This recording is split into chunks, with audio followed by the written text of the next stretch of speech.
Hey guys, welcome back to another wholesome, delicious, vegan and also gluten-free recipe, fig Newtons. What an all-time nostalgic favorite.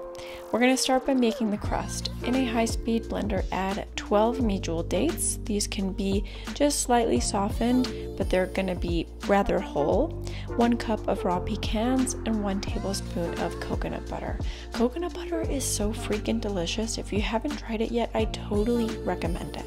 Pulse until it is nice and ground and crumbly, and then add 2 cups of oat flour, 3/4 cup almond flour, and a teaspoon of baking soda.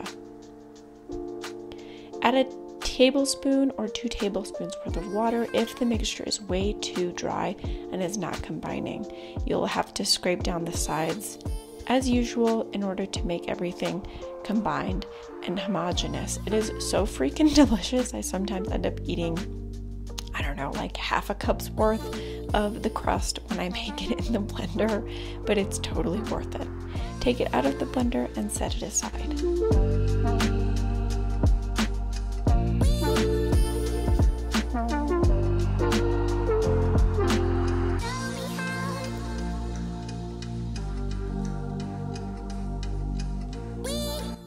Now, because last week I showed you all how to make the fig jam, that's the filling for the fig Newtons. And for the crust, after it's kind of just rested for 15 minutes, maybe chilled in the fridge for a little bit, I like to put it on some parchment paper with some plastic wrap or just parchment paper and roll it out until it's about maybe 1/8 to 1/4 of an inch thick. It should be kind of thick, but not also so thick that it's like completely overwhelming. It should be nice and to your preference, I guess is the best way to put it. You'll want to roll it out to a triangle. It doesn't have to be perfect. I didn't weigh anything out or measure anything. You can choose to do this if you prefer. Add about, let's say, I'm eyeballing it here, but about 3/4 cup, maybe to a cup of fig jam to the middle of your rectangular crust, and start to bring it together with the parchment paper and closing the 2 ends, making sure that everything is relatively sealed. The edges you can then pinch with your hands, but they won't be perfect. That's totally okay. At this point, you can cut them and eat them raw if that's your thing and you prefer to eat raw baked goods. If you choose to do so, you can probably omit baking soda, but it really doesn't hurt you in any way.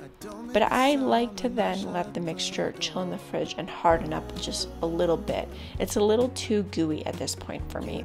So what I choose to do is wrap it in parchment paper and then let it chill in the refrigerator for 4 hours minimum, or overnight ideally. I'll put the TV in the room.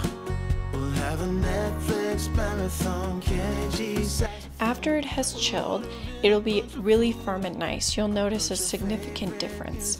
And using thread or cooking or kitchen wire, whichever is your preference, we only have wire here. So whatever you prefer really does, it's up to you totally. You can also use a knife if you're feeling lazy, but I will note that the jam is very jammy, so it tends to like collapse in on itself. Cut about 1-inch pieces out of your log, almost as if it was a cinnamon roll, and you want to make sure that they stay intact and set them all aside.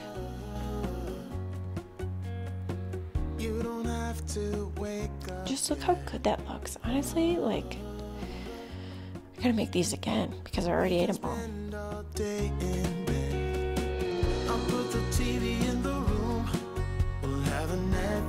Marathon, Kenny G saxophone. We'll order in a bunch of food.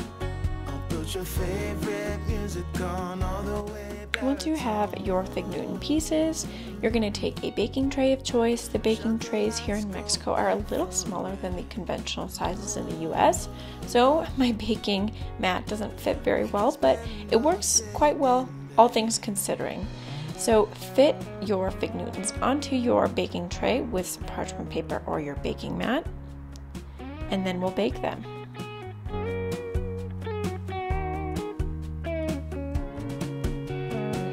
I'll put the TV in the room.